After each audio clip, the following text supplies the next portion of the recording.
The test is in 4-part, Part 1, Part 2, Part 3, and Part 4. Now look at Part 1. Part 1. Questions 1 to 4.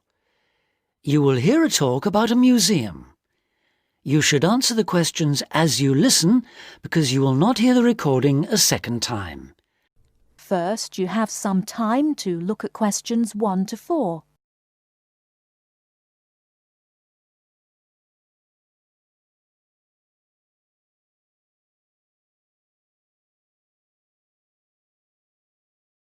Listen carefully and answer questions 1 to 4.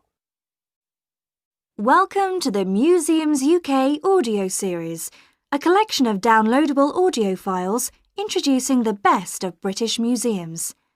My name's Sam Cooper, and in this file I'll be introducing the Ashmolean Museum of Art and Archaeology in Oxford, with its fabulous collections of Eastern and Western art, antiquities, casts and coins.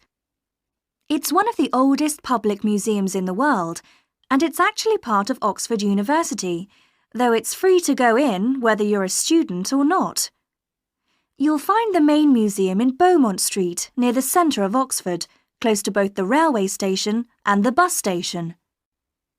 Opening hours for visitors are from 10 o'clock in the morning till 5 in the evening on Tuesdays to Saturdays, 12 to 5 on Sundays, and 10 to 7 on Thursdays in the summer months. It usually closes for 3 days over Christmas, a couple of days at New Year, and 3 days for the St Giles Fair in early September. You can take photos in the galleries, but only with handheld cameras and not using flash or lights, which can do serious harm to exhibits. Also, as long as you follow all the copyright regulations and you get permission from the staff on duty, you can ask for antiquities documents of less than 100 years in age to be photocopied at a cost of 5p per A4 sheet. Before you hear the rest of the conversation, you have some time to look at questions 5 to 10.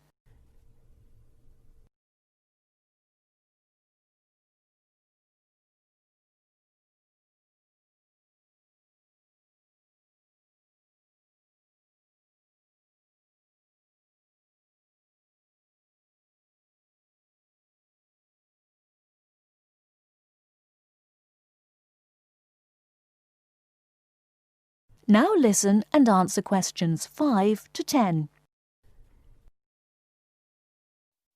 Perhaps not surprisingly, given its links with the university, the Ashmolean has an education service for schools and the general public. Activities include guided group visits, which for adults last 60 minutes and cost £4 each. This makes the minimum price per group £28, as group sizes vary from 7 to 15 people. Visits by groups of young people take the same amount of time as the adult tours, but cost just £2 for university students. So, with at least 7 to a group, the lowest price is £14, though please note that there's an upper limit of 14 group members rather than the 15 for adults. For schools, there are visits to suit all age groups, and for the most popular ones, such as those to see the Greek and Egyptian collections, it's best to book a term in advance. Tours last 50 minutes, starting at 10:15, 11:30 and 1:15, with a maximum of 13 children per group. Now, if you're free in the middle of the day, why not go along to one of the 45-minute lunchtime talks? There's a really wide range of topics. On the 19th, for example, the subject is Greek mythology, and on the 20th, there's Celebration of India. Both begin at 1:15, the usual time for these talks, and they're held every Tuesday, Wednesday and Friday. Another regular feature, on Saturday mornings through to the afternoons, are the workshops. If you're interested in developing your own illustrative and artistic skills, these are for you. They're aimed at artists of varying levels of experience and are always led by practicing artists. Running for 6 hours from 10 o'clock, this is wonderful value at just £5, including basic materials, and also a decent cup of coffee. That is the end of part 1. You now have half a minute to check your answers.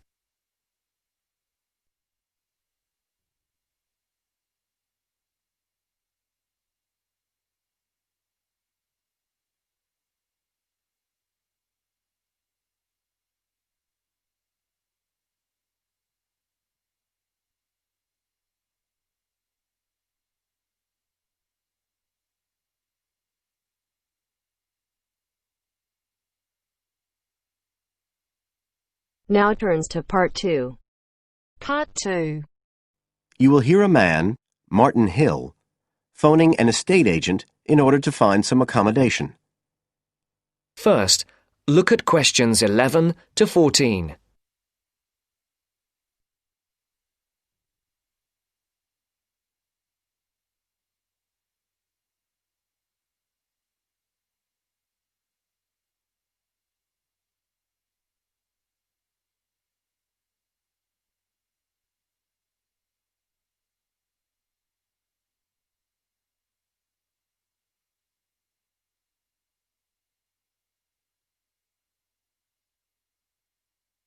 Listen carefully.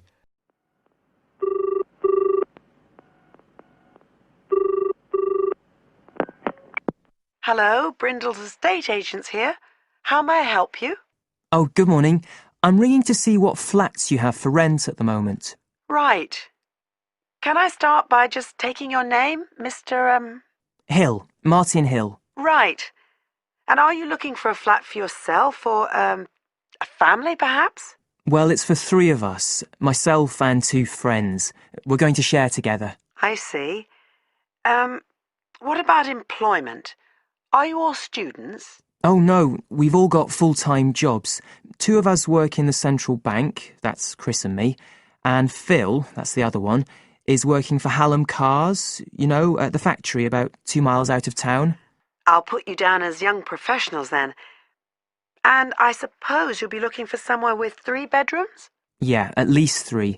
But actually, we'd rather have a 4th room as well, if we can afford it, for friends staying over and stuff. Is that with a living room to share, plus kitchen and bathroom? Yeah, that sounds good. But we must have a bathroom with a shower. We don't mind about having a bath, but the shower's crucial. OK, I'll just key that in. And are you interested in any particular area? Well, the city centre would be good for me and Chris, so that's our first preference. But we'd consider anything in the west suburbs as well, really. Actually, for Phil, that'd be better, but he knows he's outnumbered. But we aren't interested in the north or the east of the city. OK, I'm just getting up all the flats on our books. Before the broadcast continues, look at questions 15 to 20.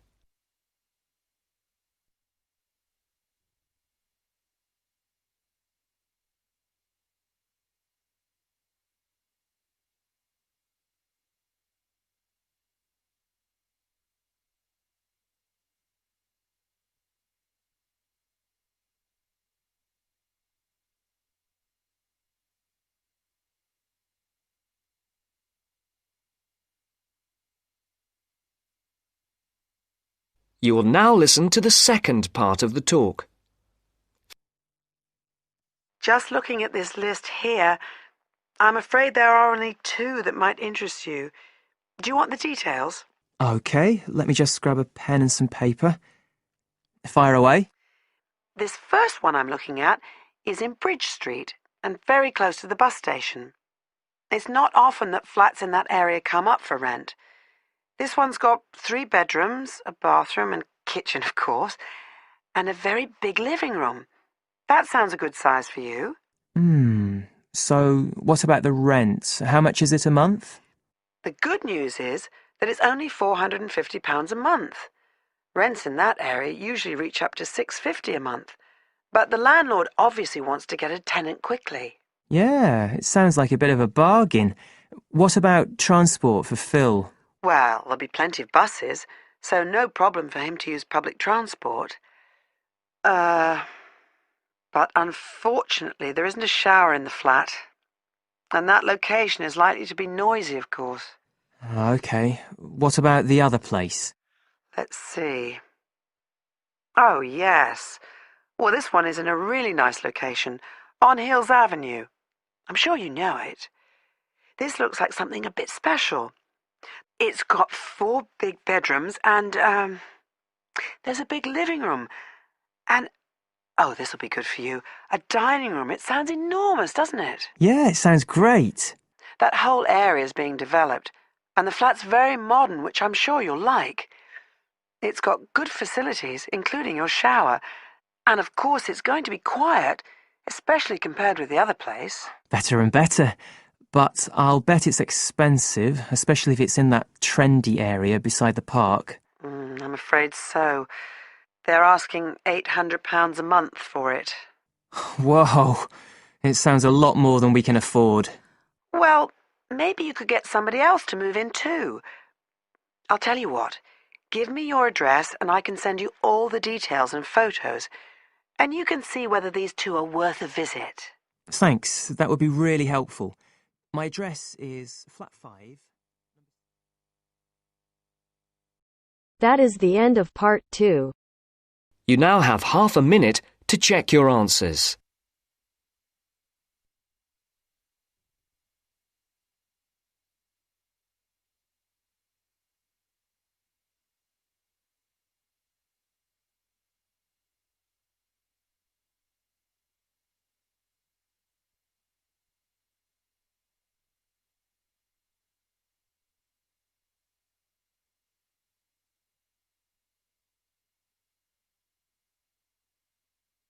Now turns to part 3. Part 3. You will hear an expert on birds talking about sparrows, one of the most common bird species in urban and suburban environments around the world. The expert discusses some possible causes for their declining numbers. First, you have some time to look at questions 21 to 26.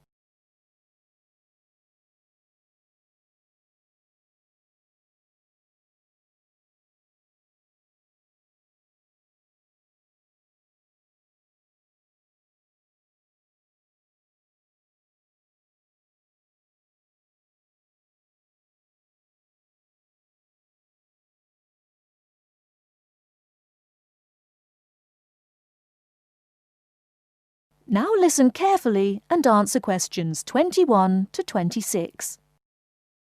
Some people dislike sparrows and see them as annoying pests in their neighbourhood. Others see them as an interesting part of the urban environment. Love them or hate them, it could be that the familiar scene of these birds flying, hopping and chirping in our city streets will soon become a thing of the past. Until recently, there were so many sparrows around that people tried all kinds of methods to get rid of them. But it now seems that many people are starting to worry about the declining numbers of sparrows in many cities around the world. Over the past 20 or 30 years, sparrows have been disappearing throughout many parts of the world. In Britain, since the 1920s, the overall population of sparrows has declined by 92%. In London, they were once so plentiful that people who conducted regular surveys did not bother to count them because they were simply too common. Now there are none. This decline has also been recorded in some cities in continental Europe, parts of North America, and India as well. Some people will be surprised at this, as they probably still see many sparrows in their local neighbourhood. But whereas some suburbs may have large numbers of sparrows, in the next suburb there may be none. So, why are they disappearing rapidly in some areas, yet still exist in large numbers in others? Well, it is a bit of a mystery. Some say it is due to local issues. There are a number of factors here, one of which is harassment or predation. Other local animal species harass them and domestic cats hunt them for food. Secondly, there is increased competition both for food and for nesting sites from other seed-eating birds in the neighbourhood. And thirdly, it is now more difficult for sparrows to make nests in modern buildings due to more effective modern building methods. Before you hear the rest of the talk, you have some time to look at questions 27 to 30.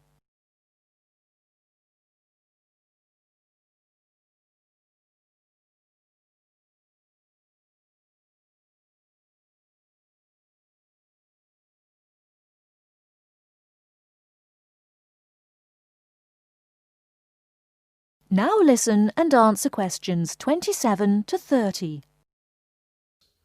Recent studies suggest that another reason may be related to a problem with the breeding success of the sparrows. Although they continue to breed, the young nestlings keep dying. These deaths have been linked to a lack of insects, such as aphids.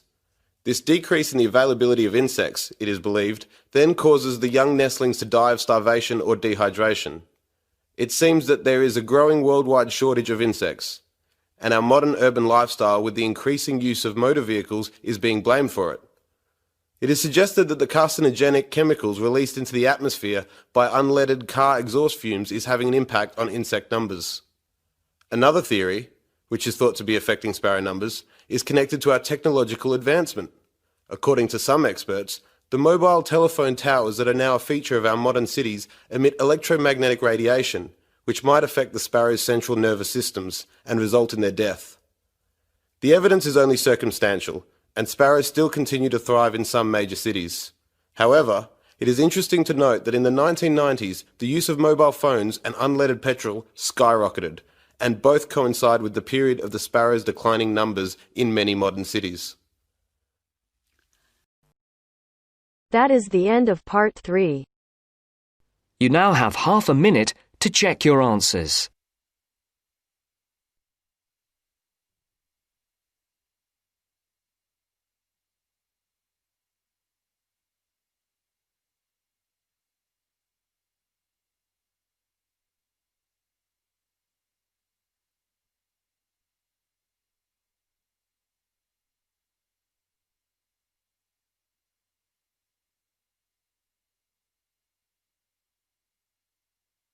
Now turns to part 4.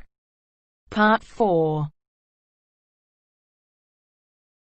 You will hear a lecture about geotourism. You have 30 seconds to look at questions 31 to 34.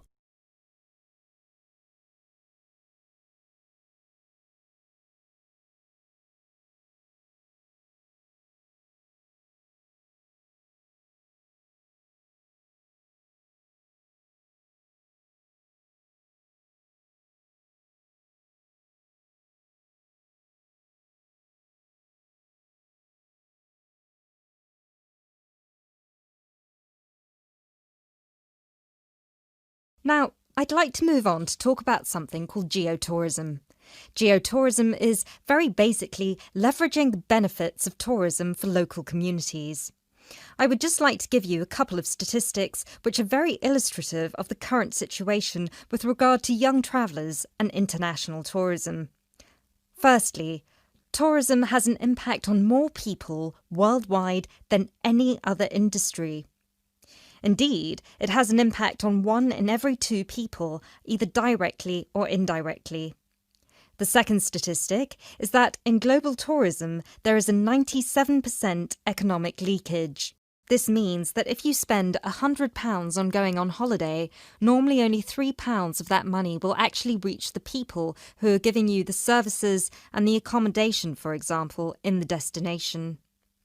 If you put these two figures together, you can understand why some of the regions of the world which have very high levels of tourism still have very high levels of poverty and huge developmental challenges. These countries have this massive industry demanding a huge number of services, but they are not seeing a fair reward for these services. Geotourism is about changing this.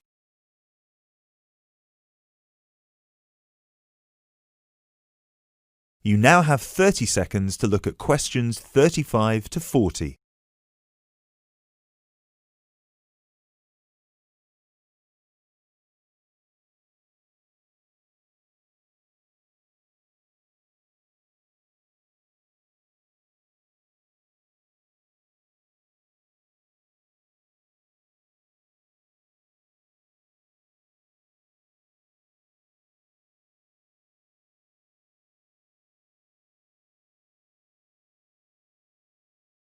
Projects are now being developed with financial organisations such as the World Bank.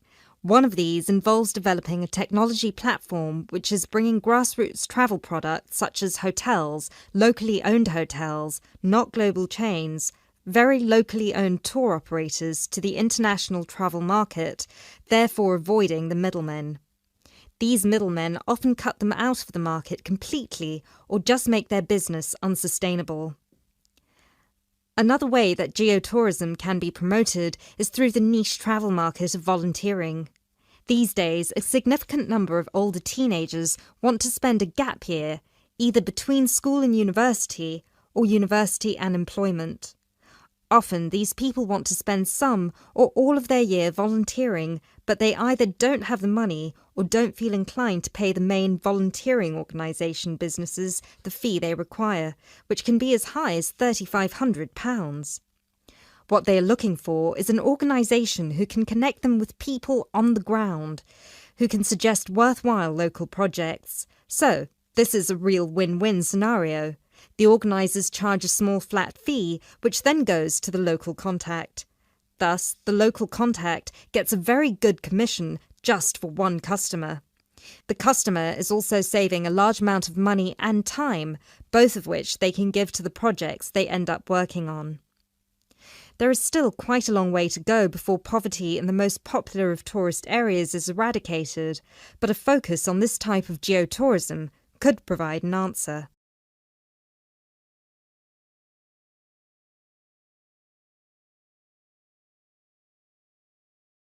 That is the end of part 4.